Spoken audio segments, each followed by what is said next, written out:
So Trevis is a chef, blogger, campaigner, and he's joined by Grace O'Sullivan, Willeke van Eekhout, Anne-Marie McDade and Mark Mitchell. And the way the session is going to work is that Trevis is going to kind of interview, and for these 5 people are going to tell some of their story and hopefully some good take-home messages for you. So Trevis. Thanks a million, appreciate that. So, first thing I'm going to do is sit more. So that's very appropriate, isn't it? And I'll not stand there. If my accent is a bit of a problem, I'm not from Ireland. My wife and I moved to Kerry in November last. So now I don't just live with MS, I live with MS in Kerry. We shifted from America. Up Kerry. In fact, you probably don't realize it, but one of the photographs that you had, We Move MS, that was my mates from the Greater Northwest chapter of the National MS Society in America. And I missed that event this year at our state capitol doing advocacy. So it was fun to see my friends up on the screen. So, so we moved to Kerry, and a lot of people say, well, you moved from America to Ireland. Why? My answer was very simple. I came because of the easy access to neurologists for multiple sclerosis here. I came here because the entire country is aware of what multiple sclerosis is and it understands it very well. And we came for the weather. Actually, we came for the lamb. But it's been a dream of mine to come and live in Ireland, and I'm very happy to live that dream while I can. So we're going to change things up a little bit. We've all been to conferences and seen these panel discussions, and they can be a bit dry. Dr. Coote, yours was certainly not dry, and I appreciate that, but I've been to them when the fatigue of just sitting and listening to a panel discussion can be a bit brisk. So we're going to change things up a little bit. If this works, it was Tara's idea, and if it is a total bomb, I'll take the responsibility for it. How's that?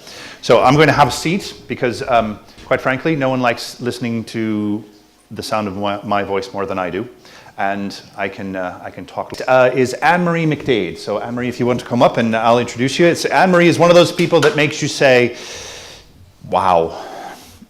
She's from Donegal, but now she lives in Donnybrook in Dublin. She's been in a serious accident that left metal screws in her spine and 7 years ago. She heard the words that many of us have heard before, and you have multiple sclerosis. Now, that's not going to make you say wow. But despite many of these challenges, Anne-Marie, many of these are invisible to most people, but she wore this green, as many of you know, in 2012 at the Paralympics in London, and the plan is to do it again in Rio 2016. So it's Anne-Marie McDade. Thank you very much. Thank you. So as Dr. Coote was saying, it wasn't that long ago people with MS were told not to exercise. Yeah, and it was fascinating to listen to Dr. Susan about that.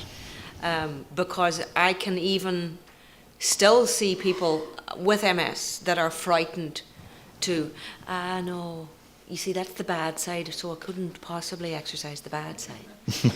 We've all been there. I certainly was one of them at the very beginning, whenever I could feel that my ability on my right side of my body was much less than the ability on the left.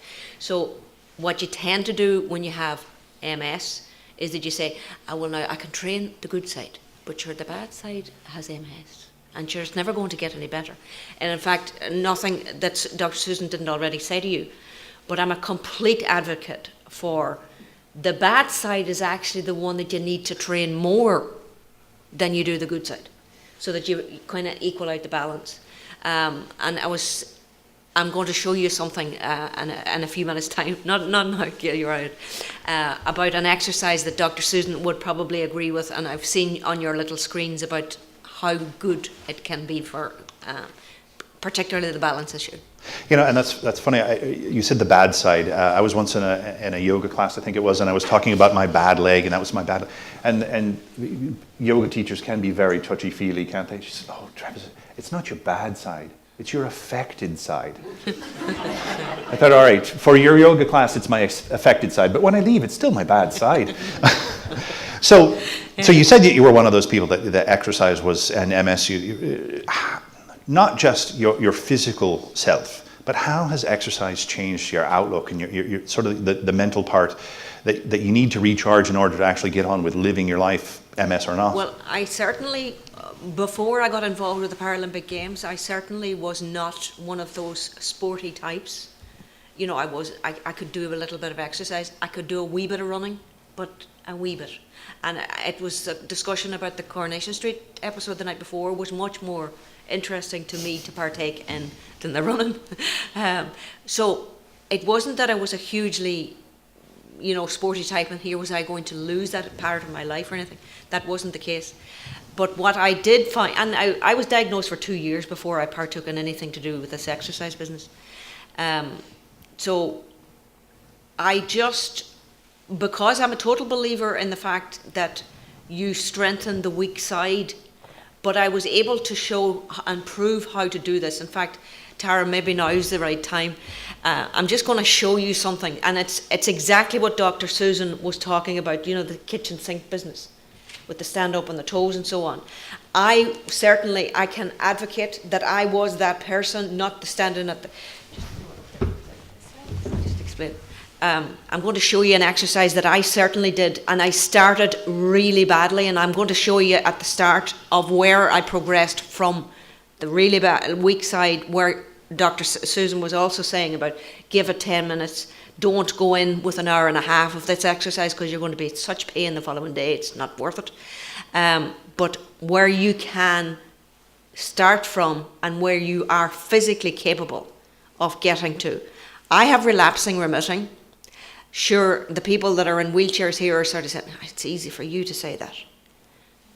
Sure, and I completely understand that. But I was, and I can't remember the category that is, and you guys will all know it, but I was diagnosed with relapsing remitting, but I had gone into the next level, categorised.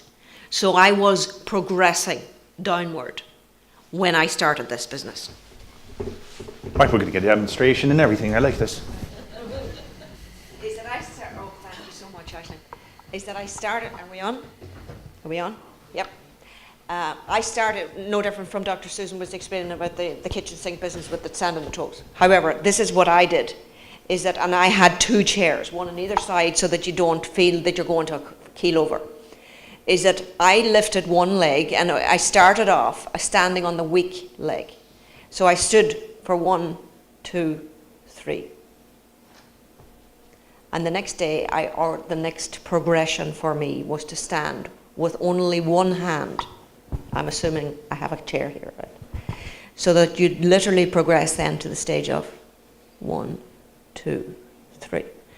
So that's where I was at, and I was very incapable and very imbalanced. But what I'm saying is that you then progress to you're doing the same equal amount on each leg. So you take one leg off the floor and you stand for a count. And then you progress that count upward to the stage that then you're certainly capable of doing one leg only and you're standing without anything. And then you progress to this. So she's falling over. But I am capable. Impressive. Yeah. So that's kind of, it's the little bit to the next bit, to the next bit, and to the next bit. And I'm so agreeing with what Dr. Susan was talking about. You can progress, but each and everybody, particularly the wheelchair people that are in here today, saying, it's very easy for you to say. I can see, I know, I've seen it. But when you're at the Paralympic Games and you think you have a problem, go to the Paralympic Games, and there's so many conditions that you think there's good, there's bad, there's ugly conditions. I mean, there's people at the Paralympic Games that have no limbs that are swimming for their country. Think about it. They have no limbs. So how, when you get to the end of the pool, do you turn around? They hit their head off the wall. and they know they're at the end, and they turn around and go back again. So, you know what I'm saying is, no matter what your condition is, I'm sorry, not acceptable. It's not inconceivable for you to improve a little bit. So everyone can do something. Yep. How did being at the Paralympics change you? I mean, seeing that, it's got to change you. It's the perception that you come out with that is different for the rest of my life. That you go and you think, oh, glory be to sweet divine Jesus, this is impossible to think that there could be anybody. Now, sorry, I'm just going to finish up and I'll bore you with this one story. And it's the food hall for the athletes was approximately the size of 4 football pitches. So it was huge. And you had every nationality of food laid out. There was caterers for everything, including kosher food. You even had a McDonald's, our own private McDonald's, where we didn't have to pay for anything. Obviously, the athletes weren't using it very much. But there was every nationality of food. But anyway, on this particular occasion, I was quite capable of walking from my our accommodation to this food hall, which was approximately 400 metres. So, on this nice bright day like today, walking from A to B, and just on my way there, something caught my eye. Again, visualize the scene at this environment. There is every kind of vehicle of a wheelchair that you can imagine. There's ones with Go Faster stripes on them, everything, right? Because there's so many conditions that are strange at this. But anyway, on this particular occasion, which was not unusual, there was like 20 wheelchairs ahead of you going different directions.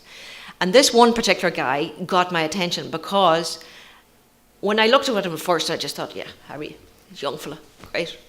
And then I turned a second time and realised that he had no limbs except one arm to his elbow. So I was thinking, and I know exactly where some heads are going here now, is like, he's going to eat food in a hall. He's no legs. How is that going to work? So I thought, okay, there's every nationality has their own carers with them, and surely this guy is going to be fed by some carer. And because we were wearing our own national colours at all times, all you had to do was to follow the colour. So you'd immediately see a green uniform over there and say, that's the Ireland crew, I'll go and sit with them. So I decided anyway, this was a guy called Pedro. I made this fella up, and I thought, I'm going to have to follow Pedro because it's amazing. How is this he's going in there to feed himself.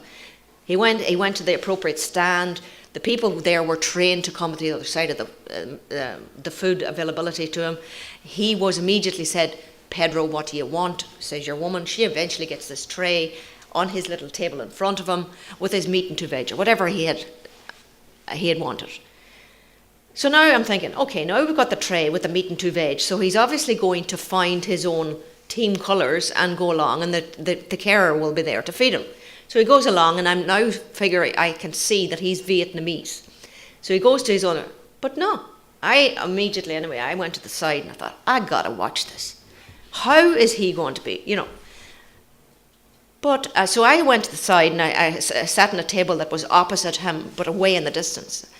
And what he did was, full of chat, he was, I'd say visually about 19 years of age. He was only about 3 or 4 stone. There was nothing to him. So anyway, he was blithering away in his own nationality, and the right elbow disappeared. I saw it disappear for a moment. I came back up with this fork-like thing, an extension on his hand, and it was like chopsticks. But anyway, so he comes out. The suction, obviously, between the 2 stubs of the legs had put this gizmo onto his arm, and now he was able to, and he off and went and fed himself. Not a bother on him, right? Even to the extent that at one stage he picked up the napkin and went, And I was sitting over there and I was thinking, glory be to sweet divine Jesus, this perceptually, and thinking, okay, here am I moaning about or whatever, I'm, figuring that down, thinking, cop on to yourself.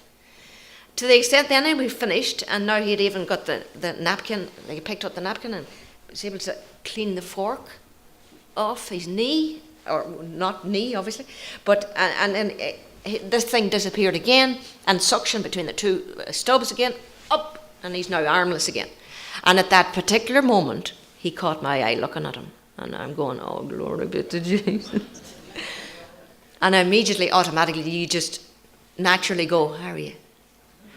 And it's that moment, at that moment, I figured I'll never forget this moment, because I just realised he can't wave back at me. So no matter what trouble I will ever have in my day, I will have that moment to remember, always.